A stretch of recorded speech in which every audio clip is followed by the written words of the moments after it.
Hey everyone, we're going to do a quick one here in section 10.1, number 4, and we're going to basically find the nth term or general term for a sequence. And the sequence we're given is this, 1 divided by 1 is basically 1, then negative 1/4, and positive 1/9. And we're supposed to be able to see a pattern here. And that's really what you have to do. You have to recognize the pattern and the relationship between n, which in this case, we're assuming the series begins at n equals 1, and that's what you should do unless you're told otherwise. So basically, I've got this picture here, n equals 1, is this first term, this will be a sub 1.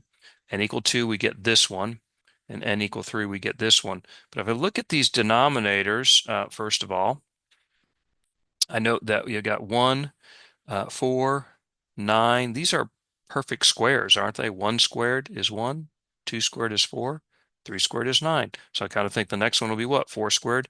It'll be 1/16. But also notice it's positive, then negative, then positive. So the next one should be negative. So it should be negative 1/16, then positive 1/25, and so on.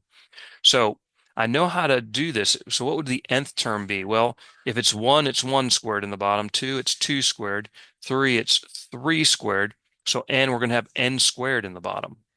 Okay, so 1 over n squared. But how do I handle the plus, positive, negative, positive, negative? Well, we need a sign changer. And the way we do that is multiply by negative 1.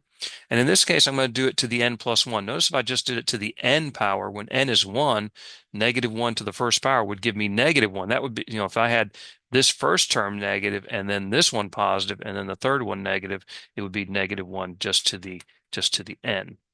Okay, so one way I can do, it's not the only way, but simple way to do a sign changer basically is negative 1 to either the n or n plus 1 power, seeing where you need to go. So notice we could just double check our formula, and here it is.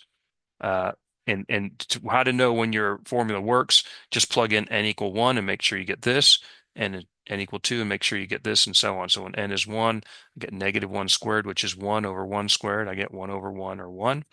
When n is 2, I get negative 1 cubed, which is negative 1 over 2 squared, negative 1/4. And when I plug in n equal 3 here, I get 3 plus 1 is 4. Negative 1 to the fourth power is positive 1 over 3 squared, which is 1/9. So that's how we get that general term. So I hope that makes sense for you. Hope this helps.